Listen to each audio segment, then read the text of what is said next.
David Fincher's Seven isn't just a crime thriller. It's a bleak and disturbing look into a broken world consumed by sin and apathy. Through its haunting imagery, symbolic murders, and quiet despair, Seven shows us not only the evil men do, but how even the righteous can fall. The film begins in a gloomy, unnamed city where we meet Detective William Somerset. He's calm, quiet, and thoughtful. He's been working in this city for many years, and now he's just a few days away from retirement. Right away, we can see he's tired, not just physically, but mentally and emotionally. He's seen too much violence, crime, and cruelty. In one of the first scenes, we see Somerset lying in bed at night, alone, listening to a metronome, a small device that ticks back and forth at a steady pace. This simple object says a lot about his character. It shows that he craves order, rhythm, and peace in a world that offers none of those things. Then, we meet Detective David Mills. He's the complete opposite of Somerset. Mills is young, loud, and confident.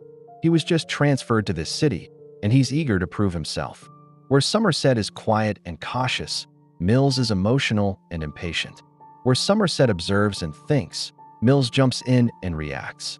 The contrast between Somerset and Mills shows us two sides of the human response to a broken world.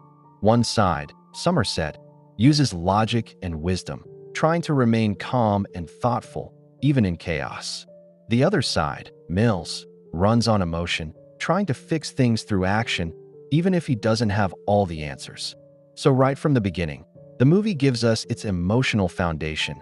Two detectives, two different ways of thinking, facing one impossible case. The first murder sets the tone for everything that follows. Somerset and Mills are called to a dark, messy apartment where a huge man has been found dead at his kitchen table. He's slumped over in a bowl of spaghetti. At first, it looks like he may have just eaten himself to death. But Somerset quickly realizes that this wasn't an accident. It was something much worse. The man was force-fed to death. The killer tied him to the chair and made him eat until his stomach burst. They find a bucket under the table, filled with vomit. Behind the fridge, the word gluttony is written in greasy food. The killer left his message. This scene is not just disturbing because of what happened, but because of how it's shown. The room is small, dark, and disgusting. The food is rotten. Everything looks greasy and unclean. Director David Fincher wants us to feel trapped, just like the victim was. There's no light, no space, and no air. It's a place of suffering, and we're forced to look at it. The crime scene also reflects the decay of the city. Everything is falling apart, not just physically, but spiritually.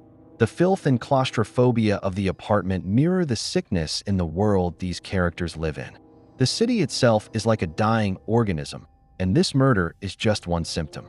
This first crime shocks both detectives, especially Mills, who has never seen anything like it. Somerset, though disturbed, starts to realize that this case is bigger than just a single murder. Something deeper is happening.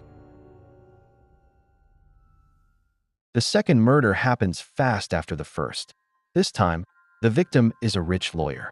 Somerset and Mills arrive at a fancy office where the man has been found dead. He's lying in a pool of blood, and what's horrifying is how he died. He was forced to cut a pound of flesh from his own body. There's a message written on the floor in blood: greed. Next to the body is a set of scales, like the ones in courtroom statues, the scales of justice. On one side is a small pile of flesh. On the other side is nothing, showing that balance has been broken. The killer gave the man a terrible choice: cut out part of yourself to pay for your greed or die. The lawyer tried, but bled to death. This murder attacks the idea of greed, wanting more than you need, even at the cost of others. As a lawyer, the victim may have used the law for his own gain. The killer saw him as someone who took advantage of the system, someone who put money above morals. This scene uses a symbol from Shakespeare, the idea of a pound of flesh, from The Merchant of Venice. In that play, it means demanding cruel payment for a debt. John Doe twists this idea into something deadly, using it to justify what he does. This shows how the killer mixes religion, literature, and violence to support his twisted sense of justice. The scales of justice are another powerful symbol. They normally stand for fairness, weighing right and wrong. But here, The scales are tipped, and blood covers everything. It's like saying justice no longer works in this world. People like this lawyer escape punishment until someone like Doe steps in. The setting also matters. The office is clean and modern, but it's just as cold and lifeless as the first crime scene. It shows that even wealth and power can't protect someone from the sins they commit. For Somerset and Mills, this second murder confirms the pattern. These aren't random killings. They're planned and meaningful. Somerset realizes the killer is building something, a series of crimes meant to send a message. Somerset and Mills follow a trail of clues from the last crime scene to a rundown apartment. Inside, they find something horrifying. A man has been tied to a bed for a full year. His body is skin and bones, covered in sores. At first, they think he's dead, until he suddenly gasps for air. This is no longer just murder, it's pure torture. The room is filled with air fresheners, hanging from the ceiling to cover the smell of rotting flesh. Photographs show how the man slowly wasted away day by day. It's clear the killer visited regularly, not just to keep him alive, but to document the slow decay. Sloth isn't just laziness. In this context, it means giving up on life, not caring about yourself or the world around you. The victim was a drug dealer and predator, someone who had already checked out from life in many ways. John Doe didn't just kill him. He turned the man into a symbol of what it means to waste your existence. Doe believes the man deserved this punishment. He thinks the victim let himself rot long before he was ever tied down. But really, it's Doe who chose to play God, deciding who deserves to live or die. The apartment is filthy, with rotting walls and broken furniture. It's a physical mirror of the victim's inner decay. Even the smell, which we can't sense as viewers, is made vivid by the characters' reactions. Up until now, the murders seemed brutal but possible. But now, they're almost inhuman in how carefully they're planned. The killer isn't just trying to get attention. He's making a grand, terrifying statement. After a long day chasing horrifying crimes, Tracy invites Somerset to dinner with her and Mills. At first, it seems like just a simple meal, but this scene adds something very important: humanity. Up until now, we've seen Somerset and Mills as opposites, one calm and careful, the other loud and emotional. But here, for the first time, they share laughter, jokes, and even a little warmth. Tracy, kind and gentle, acts like a bridge between the two men. She's someone who still believes in kindness, even in a cruel world. Somerset, usually quiet and distant, opens up a little and actually laughs. It's a rare moment of peace. This dinner is like an island in the middle of a storm. For just a short time, we see what life could be like without violence, without fear. It shows that even in a broken world, people still need each other. Friendship, love, and connection still matter. During dinner, the apartment shakes every time the subway passes. It's a small but powerful detail. No matter how cozy the scene looks, the city never lets them forget where they are. The rumbling reminds us that chaos and violence are always there and always ready to rise. In a quiet, emotional moment, Tracy meets with Somerset alone. She tells him something she hasn't even told her husband. She's pregnant. But instead of joy, she feels afraid. She doesn't want to raise a child in this dark, violent city. Somerset, who is usually calm and guarded, finally opens up. He shares a painful memory. Years ago, he convinced a woman he loved not to have a baby because of how cruel the world is. Now he says he regrets it deeply. This scene is filled with sadness and honesty. It shows two people who are both trying to do the right thing, but are trapped by the world around them. It's also the first time we see how much Tracy is suffering in silence. She's alone, isolated, and unsure what to do. This moment is all about choices and the way they stay with us. Somerset chose safety over love, and now he carries that regret like a shadow. Tracy is afraid to choose either way, have the baby or not, because both roads feel dangerous. Their conversation shows how hard it is to find hope in a place full of fear. Somerset and Mills follow a clever lead. They look at library records to see who's been reading books about the 7 deadly sins. This helps them find John Doe's apartment. But when they arrive, John Doe shows up early. What follows is a tense chase through dark hallways, rooftops, and rainy alleyways. Do attacks Mills with a tire iron and points a gun to his head, but he chooses to spare him. This is the first and only time in the movie where we see Do act violently with his own hands. This scene is all about control and information. Somerset uses his knowledge, books, patterns, research to find Do. But the chase reminds us, Do still has control. He knows what he's doing because he's always one step ahead. It's not random, it's part of something bigger.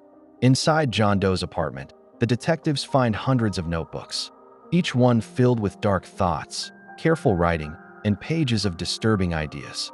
This shows that Do isn't just crazy, he's committed, obsessed. He spent years planning every move. The mess of journals creates a kind of order in madness, and that's more terrifying than pure chaos. He's not doing this for fun, he believes in it.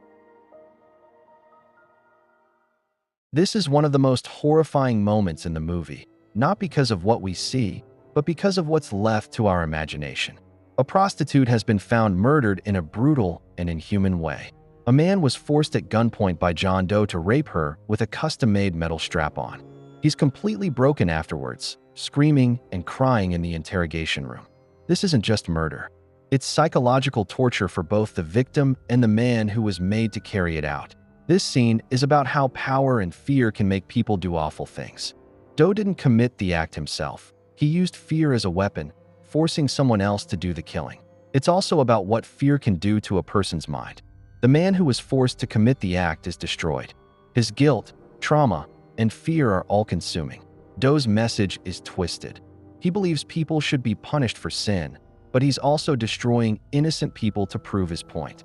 This weapon is a clear perversion of intimacy. Normally, sex is about connection, love, or pleasure. Doe twists this into pain, control, and death. By turning something meant for closeness into a tool of violence, Doe makes a statement. Even the most personal human acts can be corrupted. He's not just punishing lust, he turned intimacy into agony. A beautiful fashion model is found dead in her apartment. But this wasn't a regular murder. John Doe gave her a choice. He cut her face, ruining her looks, and left her a mirror, sleeping pills, and a phone. She could either call for help and live disfigured, or take the pills and die. She chose death.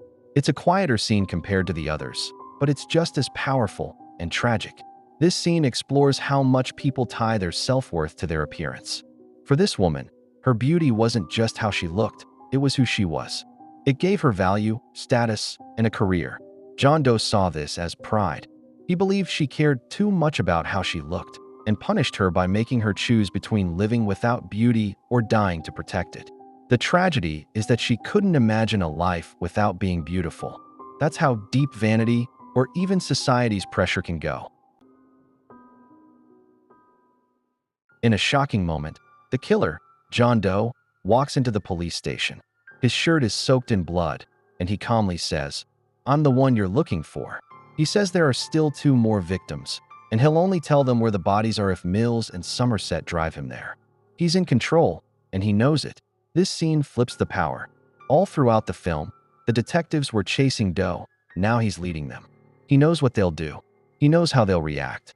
He's not just a murderer, he's a puppet master, pulling strings and setting the final trap. By giving himself up, he makes it feel like it's over, but really, it's just beginning. As Mills and Somerset drive John Doe far outside the city, the mood shifts. It's quieter now. Doe sits in the back seat, calm and confident, and begins to talk.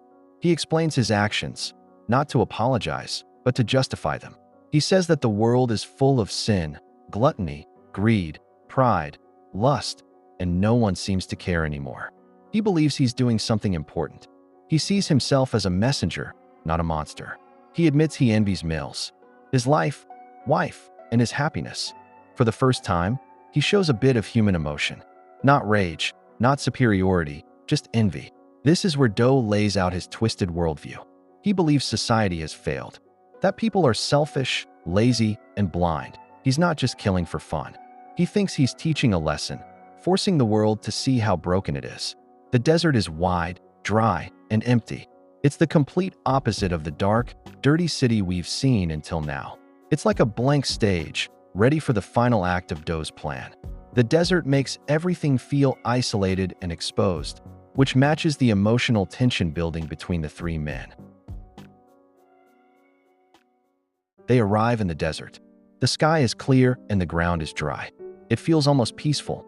Then, a delivery van pulls up. A man gets out and hands Somerset a box, but he doesn't know what's inside. As Somerset opens it, his face changes. He runs toward Mills, yelling for him to drop his gun. Inside the box is Tracy's head. We never get to see it, but we don't need to. The reaction on their faces says everything. John Doe calmly explains what he did. He went to their home that morning and he killed Tracy because he was envious of Mills's normal life, his wife, and his happiness. Now that Mills is shattered, Doe tells him, "Become wrath." Mills is full of grief, anger, and pain. Then, he pulls the trigger. He kills Doe, just like Doe wanted. This moment is the end of everything. Each sin in Doe's plan was carefully orchestrated. With this final act, Doe completes his masterpiece. He wins because Mills gave in to hate. Mills is completely destroyed.